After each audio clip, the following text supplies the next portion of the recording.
Jangan lupa untuk subscribe dan nyalakan lonceng notifikasinya.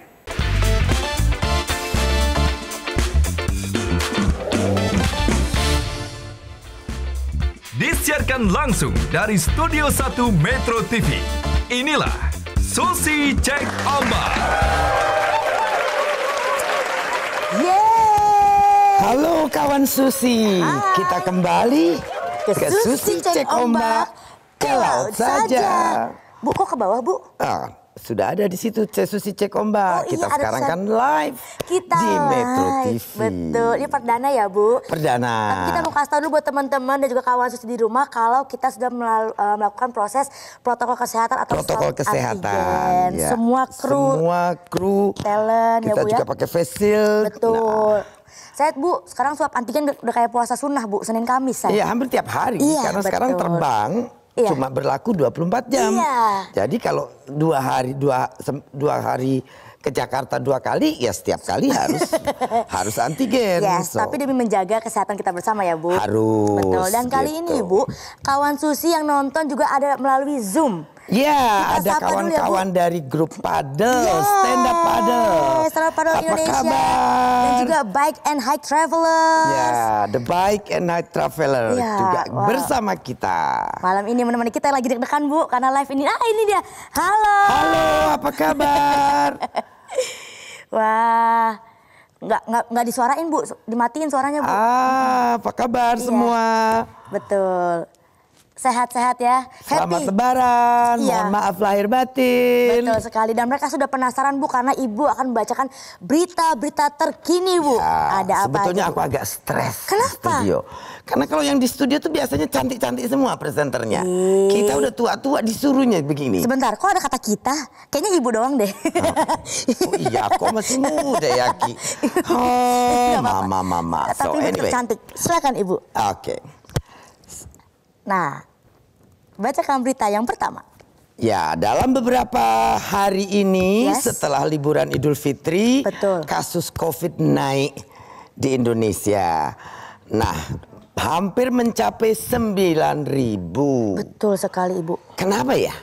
Nah, ini dia, Bu, karena banyak yang bandel ya, Bu. Jadi menaik tuh kasus COVID-19 ketika orang kita kadang-kadang disiplinnya susah. Betul sekali. Pemerintah sudah mengatur tidak boleh mudik. Iya, kemarin ada yang tertangkap nekat mudik, di-stopin marah-marah.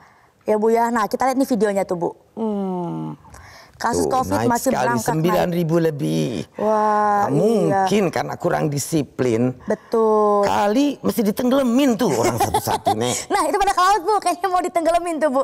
Iya, Bu, kemarin ada yang nekat mudik terus akhirnya di-stopin marah-marah. Pas ditangkap polisi nangis-nangis. Nangis-nangis. Jangan nakal, ada yang berbohong, ada keluarganya yang meninggal. Betul. Nah, memang seharusnya kita semua disiplin. Setuju. Pemerintah tidak bisa mendisiplinkan kalau kitanya tidak mau diatur. Iya, betul. Gitu loh. Kitanya harus turut. Nah, Bu, selain juga ada berita tentang kenaikan angka COVID, kita juga punya berita yang satu ini, Bu. Silakan, Ibu. Nah, heboh vaksin dijual di Sumatera Utara, di Medan. Saya dengar mereka jual 250.000 kepada masyarakat. Oh my God. Ini bagaimana pengawasannya ya, Ki? Nah, itu dia, Bu, kita lihat beritanya ya. Jadi ternyata ada penjualan vaksin secara ilegal di Medan. Nah, pihak yang diduga terlibat dalam kegiatan ilegal tersebut adalah oknum dokter dan aparatur ASN. Iya, tuh lagi diciduk tuh, disidak ya, Bu ya. Wow, sedih banget. Kenapa? Kita ini harus memang betul-betul mendisiplinkan semua lini. Karena kalau yang beginian bisa dijual, bagaimana?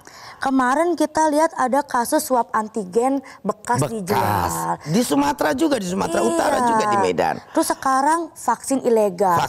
Ini orang Indonesia kan jualan vaksin legal tapi dijual secara ilegal. Iya, betul. Gitu. Yang semestinya kan itu harus untuk gratis kepada masyarakat. Itu program pemerintah dalam rangka vaksinasi meningkatkan herd immunity. Setuju. Nih kalau misalnya semua dijual, jangan-jangan kalau saya dijual pada mau jual nih, Bu. Nggak ada yang mau beli. Nggak ada. Enggak Oke, ada. next kita ke berita ketiga kalau nggak ada yang mau beli saya. Lanjut saja kita lihat ya. Nah ini dia teman-teman, ada Polri diminta mengusut aliran dana 97.000 ASN fiktif. Jadi ada Badan Kepegawaian Negara atau BKN menemukan data 97.000 data PNS fiktif. Puluhan ribu PNS fiktif tersebut disebut tetap menerima gaji dan dana pensiun meskipun tak memiliki keberadaan yang jelas. Untuk itu pemerintah diminta bentuk tim khusus mendalam untuk 97.000 data fiktif ASN. Aku udah tweet. Ibu udah Percaya Twitter ya aja. Bu ya? Gimana Bu? Ya, karena di kita ini apa saja, kok ini kan sejenis korupsi. Ya. Korupsi tingkatnya masih sangat tinggi. Ini dikorupsi, bansos dikorupsi, itu dikorupsi ya. ASN data palsu ya biasa. Di perusahaan juga kadang-kadang ada. Ini negara juga saya pikir tidak ada beda. Yang penting ya harus segera ada Tindak lanjut ya Bu ya. tindak lanjut. Iya, untuk menyelidiki kasus ini. Karena kan kalau misalnya menerima data fiktif 100.000 loh. Iya. Banyak. berarti penerimanya gaib. Cuma di Indonesia doang kuntilanak sama pocong dapat gaji.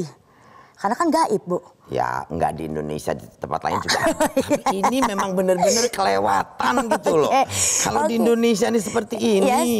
Nah sekarang kita kembali ke bahasan yang happy-happy Bu. Saya punya data itu Apa? survei ARSC. Apa itu ARSC? Ya singkatannya pakai bahasa Inggris Bu. Oh. Jadi saya bacain aja beritanya ya, bahwa Susi Puji Astuti adalah figur perempuan paling diinginkan jadi capres 2024. Wow, saya akan jadi staf sus guys. Udah jawab di Twitter juga. Kenapa? Ya itu mungkin survei untuk Republik Ikan.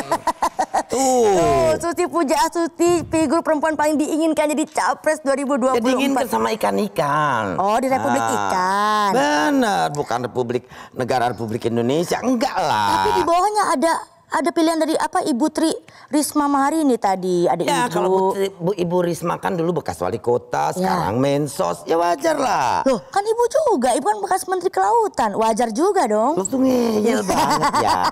Republik Ikan udah Ya, gitu. oke kalau begitu. Nah sekarang Ibu kita lihat lagi nih berita yang harus Ibu bacakan. Ngomongin kebocoran data pribadi. Iya. Yang kemarin BPJS itu. Oh yang lagi rame-rame itu. Nah, Berarti langsung tapi kita sudah ada Bapak Johnny G. Plate yang akan menjawab pertanyaan-pertanyaan kita. Iya, sebelum- Saya pikir kita lebih baik membahasnya dengan beliau. Exactly, jadi tidak ada miskomunikasi ya Bu? Kita Ya, langsung. daripada kita bacain berita yang juga Ya. belum tentu benar. Betul. Kita tanya orang yang sangat incas. Yes, tapi sebelumnya kita lihat dulu video profil Pak Johnny G. G. Plate. Plate.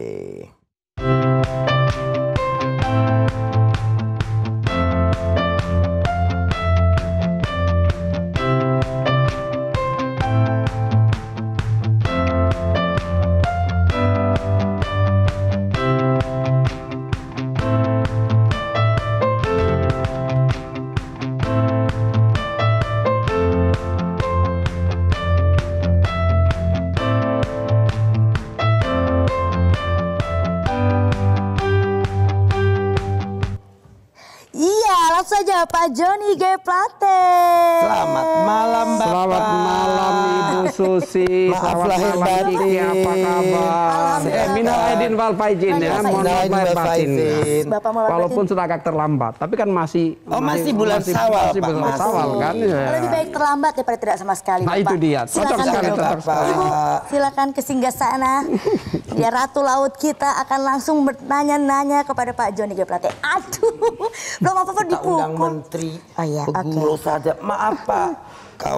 Kawan show saya nih satu kan. Enggak masalah Ibu, kita juga agak- egaliter kok. Oh oke. Nah, jadi nggak ada masalahnya Nah, itu ini kan, baru itu. menteri keren. Saya ini stres sekali Pak Joni. Baru kali ini kita live cek ombak Pak. Kelihatan Luar deg-degan biasa ini. Bu. Iya. Luar biasa sekali. Terima kasih Live Pak. pasti banyak kejutannya. Betul sekali, termasuk Nah, kejutan pasti banyak. pertanyaan. Salah-salah kali Iya. ya Pak. Silakan Ibu, langsung sikat saja. Pak Johnny G. Plate, Bapak ini kan sekarang menjadi Menteri Telekomunikasi dan Informatika Indonesia. Belakangan ini ada berita yang sangat bagus tentang 5G di kita. Nah, nanti Kiki juga ada pertanyaan yang lain, tapi saya ingin bertanya tentang 5G karena ini kan berita yang sangat bagus. Cuma saya baca hanya beberapa daerah saja. Nah, saya agak sedihnya Pangandaran tidak termasuk itu. Aduh, bagaimana tuh? Silakan Bapak. Jadi begini Bu, ya memang Indonesia saat ini memasuki satu era baru telekomunikasi dan informatika. Ya, dengan akan segera beroperasi komersial, ya generasi kelima telekomunikasi atau yang dikenal dengan 5G. Nah, 5G ini sesuatu yang luar biasa sekali, yang jauh berbeda dengan 4G. Tetapi untuk Indonesia saat ini, Ibu Susi nggak perlu khawatir. Karena apa? Karena saat ini tugas Menkominfo saat ini adalah memastikan dulu deployment 4G ke seluruh wilayah tanah air. Agar layanan internet ya semuanya bisa 4G bisa menjangkau seluruh wilayah tanah air. Untuk apa itu? Untuk memastikan satu, internet link rasio kita membaik. Disparitas internet antar wilayah menjadi lebih baik atau lebih kecil. Jadi kita akan melakukan yang namanya simultaneous operation, yaitu operasi telekomunikasi secara bersamaan 4G untuk seluruh tanah air sebagai backbone kita. Lalu kita awali dengan revolusi telekomunikasi dengan deployment dari 5G di Indonesia. Nah, 5G tidak bisa kita sekaligus secara nasional untuk negara sebesar Indonesia ini. Kalau di negara tetangga barangkali bisa, tapi di Indonesia ini 17.000 pulau. Kita undang Bapak ke Susi Cek Ombak, pastinya Pangandaran yang banyak ombaknya. Untuk itu kita lakukan deploymentnya tahap per tahap. 6 kota dulu. 6 kota dulu, termasuk Pangandaran kan? 6 kota dulu, yaitu Jabodetabek, Bandung, Surabaya, Batam, Banjarmasin, dan Denpasar. Solo dan Ibu sabar dulu, Ibu sabar dulu tadi kan. Pangandaran, nanti sama-sama dengan Labuan Bajo lah kita cek. Oke, baik, kita tunggu jadinya, tapi tunggu ya. Nah, kita tunggu lagi Bu. Bu, bukan cuma 5G yang lagi heboh, tapi juga ada berita yang sangat heboh dipertanyakan oleh netizen. Tapi nanti dong, biar pemirsa nggak kemana-mana, tetap di Susi Cek Ombak ke laut saja.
Kita kembali ke Susi Cek Ombak ke laut saja. Gitu Pak Joni. Kalau ke laut saja agak kita centil. Kita ini senangnya laut Pak Joni, ke laut saja. Nah Bu, terkait tadi ya Bu, pertanyaan kita saya. Sudah lihat tentang fakta terbaru dari yang ditemukan oleh Kominfo. Mungkin kawan Susi ini juga pengen tahu investigasi tentang jual beli data yang diduga milik BPJS Kesehatan di situs Red Forum. Mungkin Bapak bisa share sedikit sudah. Jadi begini Ibu Susi sama Mbak Kiki ya. Ya Pak. Serangan cyber itu berlangsung sangat luar biasa, sangat masif setiap saat. Ya. Karenanya selalu ada dan selalu ada secara masif lagi karena ini pertarungan atau lomba antara kemajuan teknologi security untuk penyelenggara sistem elektronik di sisi yang satu, yang kedua kemampuan daripada unethical hackers untuk menerobos. Ya ini yang berlangsung selalu bersaing ini. Maka ya memang betul ada dugaan terjadi kebocoran data ya di salah satu penyelenggara sistem elektronik di Indonesia. Dan kebocoran data ini bukan baru pertama kali terjadi, sudah beberapa kali terjadi. Ya kali ini kebetulan tanda petik begitu ya diduga di BPJS Kesehatan terjadi kebocoran data. Nah, tetapi ya karena ini terkait dengan data masyarakat yang begitu besar yang ada di BPJS, tentu mengelolanya harus ya secara cermat dan dengan penuh kehati-hatian. Yang pertama pasti ya kita Kominfo sesuai tugasnya ya sebagai fasilitator dan regulator berkomunikasi dengan BPJS untuk mengetahui apa yang terjadi dari versi BPJS.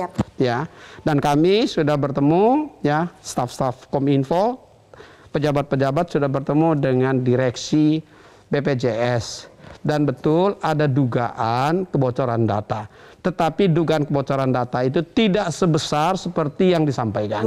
Ya ada 279 juta. Sudah ada berita juga sebetulnya siapa tuh sosok di balik akun KOTS itu Pak yang menjadi pembeli dan penjual data pribadi itu Pak? Ya kami Kominfo tentu meneliti ini, ini saya belum bisa menyampaikannya, tapi sudah mengikuti jejaknya dan akan ada tindakan penegakan hukum. Ya akan ada. Bila di dalam negeri oleh aparat penegak hukum dalam negeri, bila lintas batas negara akan bekerja sama dengan penegakan hukum di negara yang bersangkutan. Ya terkait dengan kebocoran data itu, maka tentu Kominfo merasa perlu sekali berkomunikasi dengan seluruh institusi negara yang berhubungan dengan pekerjaan menjaga data ya dan meminta kepada penyelenggara sistem elektronik PSE dalam hal ini tentu termasuk BPJS untuk selalu harus memperbaiki meningkatkan teknologi security yang ada di BPJS. Dan tentu ya bukan saja teknologi, ya talentanya, SDM-nya juga harus terus ditingkatkan karena ini terkait dengan data masyarakat yang tidak saja terkait yang menyangkut hak-hak privat, tapi situ juga terkait dengan kedaulatan negara dan resiliensi kita sebagai bangsa. Nah itu Pak yang kemarin sempat ramai di netizen adalah bahwa tindakan Kominfo adalah memblokir situs Red Forumnya yang menjadi situs jual beli. Tapi kan apakah tindakan itu serta-merta akhirnya menutup satu situs, tapi situs lain kan masih banyak yang mungkin masih aktif Pak? Ada tahapannya. Tahapan yang pertama adalah untuk mencegah menyebar secara luas datanya dengan cara apa? Yang sudah didapatkan oleh Red Forum tindakan yang pertama ya menutup situs ya yang ada di ISP. Tapi tidak tertutup kemungkinan situs baru dibuka. Tidak juga tertutup kemungkinan melalui VPN bisa dilakukan. Betul. Itu pasti itulah satu kenyataan dan fakta ruang digital. Ya, tetapi Kominfo akan melakukan dua pendekatan. Pendekatan yang pertama tadi melakukan forensik audit ya terhadap sistem security di penyelenggara sistem elektronik. Di sisi yang lain ya melakukan juga crawling ya untuk mencari tahu pelaku ada di mana. Tapi ini kan kita harus cepat-cepatan Pak, karena hacker kan terus akan melakukan istilahnya terobosan baru untuk menghack lebih banyak data. Makanya kepada masyarakat ya pendekatannya itu dari pemerintah dan aparat penegak hukum dan dari masyarakat juga. Setelah mengetahui itu maka dua yang harus dilakukan oleh masyarakat. Yang pertama jangan meneruskan, yang kedua melaporkannya. Supaya bisa ditindaklanjuti. Karena ini suatu fakta di dalam ruang digital yang nggak bisa dihindari. Ya semakin bagus, semakin cepat ya semakin baik infrastruktur telekomunikasinya, apalagi nanti akan muncul 5G ya, maka tentu kecepatan transmisi data dan teknologi security harus juga berkembang lebih cepat. Kalau begitu Pak Joni. Jangan kita takut karena itu satu keniscayaan ruang digital. Yang perlu kita lakukan adalah meningkatkan teknologi security kita dan meningkatkan kualifikasi sumber daya manusianya. Nah Ibu tadi kan dari Pak Joni sebagai salah satu pihak dari pejabat negara yang bertanggung jawab yang sebenarnya bukan kesalahan Bapak bukan? Itu kalau soal salah dan benar ya maka kita harus melakukan auditnya. Tetapi itu menjadi tanggung jawab kita bersama. Tanggung Itu yang harus jawab. kita lakukan. Jangan diambil hati loh Pak. Oh, Itu tidak. biasa begitu. Kalau itu tugas saya, Kiki, Betul. tugas sebagai menteri Tanggung jawab harus Bapak. mendengarkan, Tanggung apalagi jawab, komentarnya iya. Kiki. Ya. Tapi bukan salah Bapak kan? Ya, Berarti bukan. jangan teman-teman jangan pada nyalahin Pak Joni G. Tanggung Plate ya. jawabnya ada di Iya. Pak Joni G. Plate. Iya, jadi Bapak sekarang lagi pusing ya Pak ya. Tapi Bapak jangan pusing karena sekarang saya punya teman saya Pak. Beliau adalah mantan hacker internasional yang mungkin dulu kerjanya juga membobol-bobol Ya, situs-situs. kalau namanya hacker pasti Iya. kerjanya tuh membobol data orang. Betul. Nah Gitu. kita pengen tahu nih Bu bagaimana sih caranya, motifnya, biasanya tujuannya untuk apa. Langsung aja, ini teman saya ada Mr. X. Mr. X, Mr. Anonim. Halo. Apa kabar? Halo. Nah, halo, di mana? Halo. Saya iya. takut. Ya. Halo Mr. X. Nah, tolong dong cerita dengan kawan Susi sudah berapa lama pengalaman Anda menjadi hacker? Sebelum saya berhenti kurang lebih 8 tahun. Wah, sudah lama. Sudah bobol apa saja Mas waktu itu? Ya ada beberapa perbankan juga. Kenapa? Kebanyakan sih situs-situs luar sih. Situs-situs luar ya? Iya, kalau di dalam negeri mungkin ada beberapa perbankan juga. Oh gitu. Oke. Kalau perbankan ada uangnya dong. Ya pastinya ada. Oh ya pastinya Wah, ada. aku mau nikah sama hacker. Biar bisa dibobol Kerjaan hatiku Bu. Kiki nih.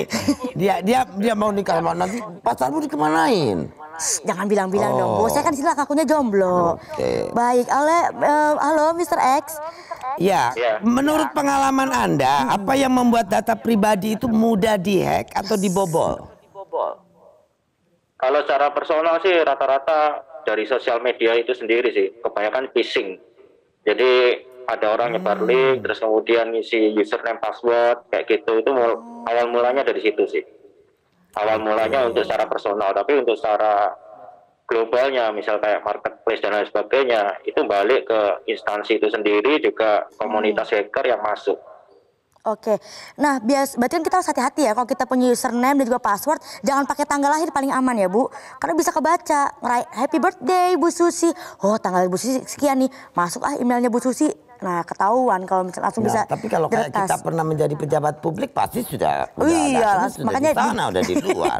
Dia tidak Betul. perlu hack lagi. Nah saya pengen terakhir mungkin dijawab dengan singkat Mr. X, apa sih motif yang paling umum dari pembelian data pribadi? Kenapa orang pengen banget beli data pribadi suatu negara gitu? Biasanya untuk apa tujuannya? Sebenarnya kayak gitu kebanyakan sih pesanan ya. Kalau jual beli forum itu sih cuman pengalian media, kebanyakan sih yang saya tahu. Di pesanan nggak buat growth sebuah perusahaan baru atau startup baru, mereka butuh data skala besar. Ya mau nggak mau ya paling simpel Advertising kita ya. pesan data. Iya. Untuk iklan gitu, untuk Iya. kirim-kirim SMS advertising. spam itu ya. Iya. Salah satunya itu. Kan kalau dari segi Oke. kami ya buat apa? Masa mama minta pulsa sih? Mama minta pulsa. Oh itu ya salah satunya. Aduh pantesan mama minta pulsa nggak berhenti-berhenti ya. Bu semakin seru perbincangan kita hari ini. Sudah ada Pak Joni, sudah ada teman kita Mr. X dari Hacker. Ya, Kita akan terima kasih banyak Ya. sudah berkenan sharing. Terima kasih Mr. X. Kawan Susi kita akan kembali lagi tetap di Susi Cek Ombak. Ke laut saja.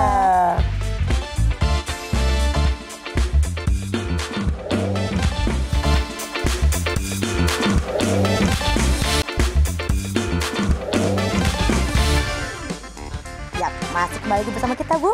Kembali ke Susi Cek Ombak.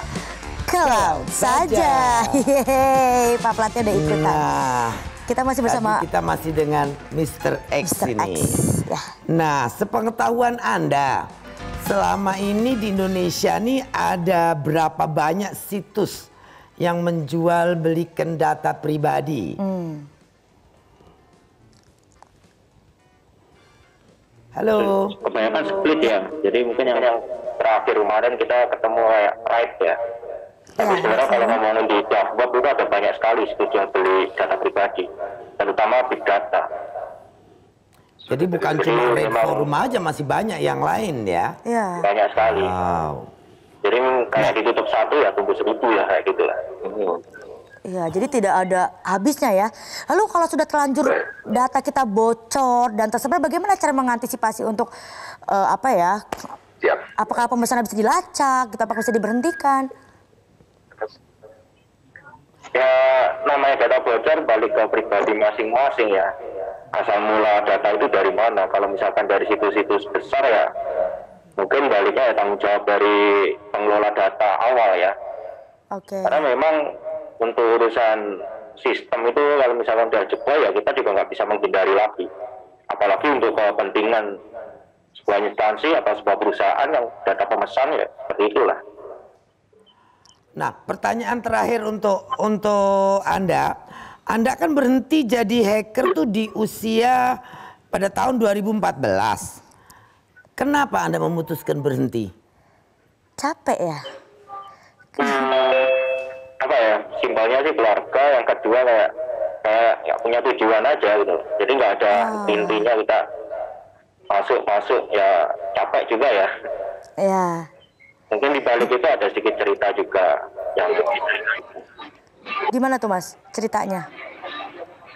Ada rasa takut Ya juga seperti atau kita gelisah? khawatir ya, itu bermula dari perbankan ya.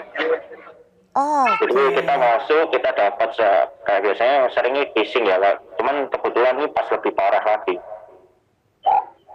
Nah, kita dapat sebuah dana dari seseorang yang nilainya luar biasa ya, dan itu dana di luar negeri.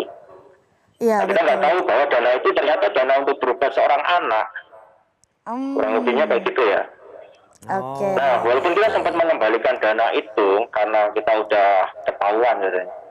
Cuman di 2 minggu setelahnya kita dapat sebuah email dari seorang bapak. Yang pada intinya si bapak berterima kasih uangnya telah dikembalikan. Cuman dia mengabarkan bahwa anaknya udah tidak ada dan dana tersebut adalah dana untuk berobat si anak. Jadi ya Itu dari yang situ sempat menyebabkan mikir juga kalau misalkan itu di posisi kita semua kayak gimana. Akhirnya kita semua memutuskan berhenti dan ya sampai sekarang mungkin lost kontak juga sih sama teman-teman. ya. Nah, kalau gitu sekarang kalau sudah kembali tidak jadi hacker, sudah berhenti, harus membantu pemerintah bagaimana memberikan ide-ide mengamankan data-data yang dimiliki oleh rakyat Indonesia, oleh pemerintah gitu ya. Siap ya Mr. X ya. Terima kasih ya. Terima kasih Mr. X. Akhirnya Ibu Susi kita tahu jawabannya bahwa hal-hal yang bisa mengembalikan hackers kepada jalan yang benar adalah Tuhan yang menyadarkan. Melalui banyak cerita Tapi ya. mestinya dia punya kemampuan menghack kan, Iya. punya kemampuan untuk membuat sistem pengamanan. Betul, itu jadi biasanya. harusnya ikut pemerintah Kembali saja. kita ke Pak Joni nih. Betul kan Pak Betul, Joni? iya. Mestinya sekali. mereka-mereka ini yang punya kemampuan begini harus diberikan forum, kesempatan untuk bisa membantu pemerintah mengamankan data. Iya. Betul sekali Bu Susi, Kiki ya. Jadi begini, yang pertama pasti kita nggak bisa hindari lagi akibat COVID masyarakat itu masuk ke ruang digital. Iya. Dan di ruang digital ini harus kita jaga bersama-sama. Nah, saya tentu sangat berharap rekan-rekan yang punya kemampuan hacking ya untuk seperti tadi anonim ini yang sudah sadar dan tidak meneruskannya karena itu melanggar hukum, itu tidak etis, itu salah. Tetapi keahlian dan kemampuannya bisa bermanfaat dengan cara apa? Memberikan sumbang, saran, pikiran, bahkan ya bisa menjadi bagian dari peningkatan teknologi security untuk penyelenggara sistem elektronik, untuk bisa menjadi duta-duta untuk melakukan literasi kepada masyarakat bagaimana orang per orang menjaga data pribadinya. Data pribadi. Dan mereka biasanya kan karena pinter menghack, mereka udah tahu sistem bagaimana membobol. Jadi mereka akan punya ide, punya keahlian, punya gagasannya. Betul.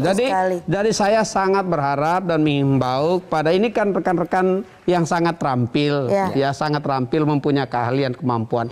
Mari kita gunakan keahlian dan kemampuannya itu untuk manfaat bangsa, negara dan rakyat masyarakat kita. Ya dengan cara apa? Memberikan sumbangsi pikirannya. Mari kita bekerja bersama-sama. Ya untuk memperkuat digital kita. Betul sekali. Jadi salah satu cara peningkatan layanan keamanan kita adalah ayo gabung hacker-hacker kepada Kemkominfo ya Pak. Untuk membantu, bukan membobol, tapi membantu keamanan yang lebih baik daripada data-data yang harus memang dijaga. Ya, nah Ibu kan kita sudah bertanya, ada penanya juga yang penasaran banget sama Pak Joni G. Plate. Teman-teman saya dari Zoom. Kita bacakan nanti Pak Joni yang menjawab. Iya, betul sekali. Mana? Dari Zoom ya, teman-teman dari Zoom. Nah ini dia sudah bersama kita ada Kakak Jessica ya. Halo. Halo Mbak Jessica. Halo Bu Susi. Halo Kiki. Kaget ya? Selamat malam. Ayo mau tanya apa mumpung ada Pak Joni di sini yuk. Silakan Kak Jessica. Pak Menteri, saya mau tanya bagaimana cara menyaring konten-konten untuk anak. Saya khawatir kalau dia melihat foto atau video tak pantas di internet. Bagaimana cara menyaringnya? Ini dia ini anak-anak itu pasti harus punya patron, punya role model ya, mempunyai orang yang menjadi teladannya. Nah di sini kita butuhkan yang pertama ya anak-anak jangan dibiarkan sendiri untuk berselancar di ruang digital. Perlu ada parenting guidance ya. Kita perlu ada pembimbing dan pembimbingnya adalah orang tua. Ya kita perlu mengikuti jangan sampai terlalu mengendalikan, memberikan ruang untuk mereka berselancar, tapi mengawasi agar tidak menyimpang. Termasuk jangan sampai ya addicted. Ya, dengan menggunakannya waktu yang berlebihan untuk memanfaatkan. Kita harus gunakan ini secara bermanfaat ya. Untuk itu orang tua tentu selalu diharapkan untuk memberikan asistensi dan pendampingan terhadap anak-anak. Ya, dan orang tua juga jangan sampai gaptek gitu, gagal teknologi, tidak tahu. Kita juga harus mengetahuinya sehingga kita bisa berdampingan dan mendampingi anak-anak kita. Nah, kita inginkan ruang digital kita ya itu digunakan dengan baik. Sekarang ini saya berkomunikasi dengan penyelenggara sistem elektronik ya termasuk untuk Netflix, untuk film-film dan minta untuk selalu menyediakan ya perangkat features untuk parenting guidance-nya. Dan sebenarnya memang sudah ada kok Pak untuk filter di dalam usianya. Gadget itu sebetulnya sudah ada. Kita bisa set filter sebetulnya. Kita sebagai orang tua harus mulai dari sisi teknologi bisa, tapi teknologi sangat bergantung kepada manusianya. Jadi bagaimana kita memanfaatkannya dengan baik. Iya, betul. Nah, ini ada pertanyaan kedua nih Ki di dari teman-teman dari kawan Susi, ada Kak Devi di sana. Halo. Kak Devi. Bentar, ini dari Kak Devi atau dari medsos dulu ya? Kita dari medsos. Tuh Pak, tolong blokir Pak SMS spam jasa santet online. Merusakkan. Emangnya ada Pak? Ada Bu. Ya, jadi di Kominfo ada yang disebut dengan cyber drone. Ya, Kominfo mempunyai perangkat rolling untuk melakukan pengaisan terhadap hal-hal seperti itu. Nah ini tadi disampaikan, saya tentu akan meneruskan kepada cyber team Kominfo ya untuk melakukan proses takedown-nya. Ada yang langsung bisa kita lakukan, ada yang harus kita kerja bersama-sama dengan platform-platform digital seperti ada Bu gini Bu, mau punya pacar cepat gitu, mau musuh kamu tidak ada, langsung saja hubungi dukun ini gitu. Ibu nggak pernah di SMS ya? Belum. Takut kayaknya kalau SMS Ibu ya. Jadi SMS Ibu. Nah selanjutnya kita juga akan ada lagi nggak dari tim Medsos dan Zoom? Oh sudah ada kan waktunya habis. Padahal ada 1.360 penanya. Iya, untuk banyak ya. Iya. Maka bisa offline diberikan pada saya secara online. Jadi setelah acara ini bisa diberikan supaya saya bisa menjawabnya juga. Betul sekali. Ke Twitter dan ke medsos. Ke Kominfo. Kominfo. Iya, betul. Wah, seru sekali ya Ibu. Susi yang masih penasaran, boleh kirim pertanyaan ke Instagram dan Twitternya Kominfo. Iya. Dan juga jangan lupa tag juga Pak Joni G Plate. Nah Ibu, kita nggak berasa ya. Jadi sekarang banyak iklan masuk karena kita undang Pak Joni G Plate. Sponsor banyak yang masuk nih. Makanya kita jangan kemana-mana. Puji Tuhan, alhamdulillah kalau begitu. Berarti berkembang ini. Woi, terima kasih. Aduh, saya jadi takut disaingin sama Pak Joni. Ini takut digantiin posisi saya, Bu. Udah, jangan kemana-mana, tetap di. Pak Joni ngurusin data-data itu harus dijaga. Oke, Ibu. Kalau jangan kemana-mana, tetap di Susi Cek Ombak. Ke laut saja.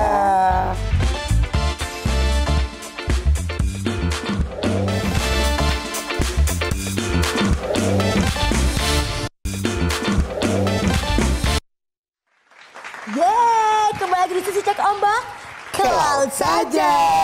Kita udah baris-baris seperti ini, kita bukan mau upacara bendera guys, tapi kita akan main TikTok. Karena Itu gua kalau seminar nyuruh anak-anak jangan main TikTok, malah sekarang dikerjain suruh main TikTok. kita, Ayo Diki, yuk. kita harus support Casting kita program main TikTok hari Pak ini, Menteri. Oke, ini dia musiknya, silakan. Mana nih? Nah, ketemu jodoh di dating apps. Hoax atau fakta ya? Fakta. Ibu maju. Berjualan ikan sejak umur 17 tahun. Fakta. Yeay, Pak Joni. Teknologi 5G penyebab COVID. Hoax. Yeay. Nikah tahun ini.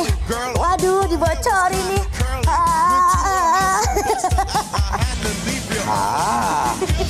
Suka pakai baju colorful agar terlihat muda. Ayo Bapak. Teknologi 5G membawa tegangan radiasi tinggi. Hoax. Tenar gara-gara pansos ke Bu Susi. Sorry ya, fakta. Nyapres 2024. Nggak tahu. Republik Ikan. Fakta. Republik Ikan loh. Siaran TV analog dihentikan 2 November 2022. Fakta. Udah habis. Seru kan? Gimana? Ketagihan gak Bu Susi?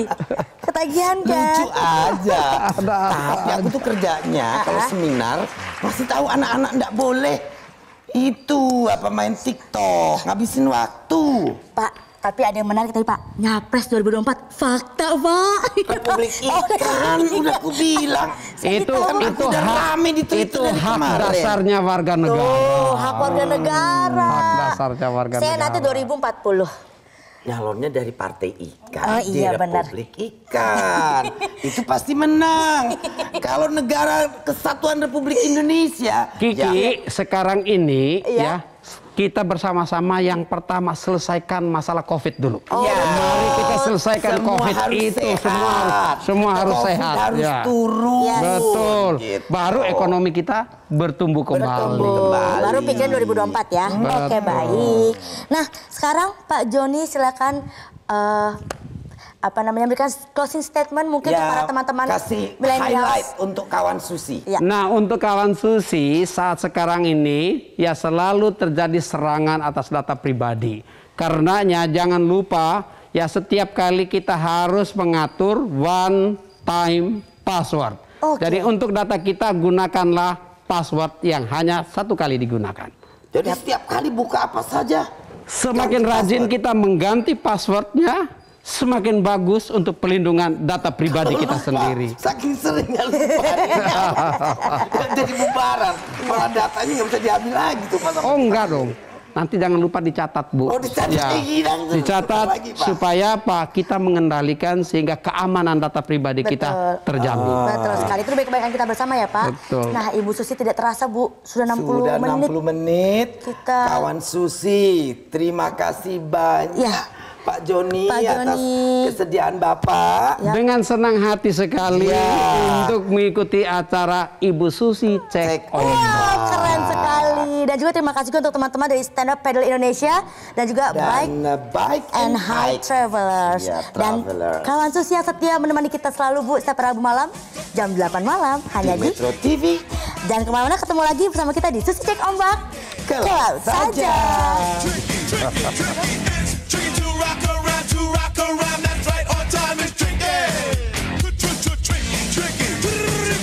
This little girlie, her hair was kinda curly. Went to her house and bust her out. I had to leave real early. These girls are really sleazy. All they just say is please me or spend some time and rock a rhyme. I said it's not that easy. It's tricky to rock around. That's right, on time is tricky. How is it, B? It's tricky. It's tricky to rock around. That's right, on time is tricky. Metro TV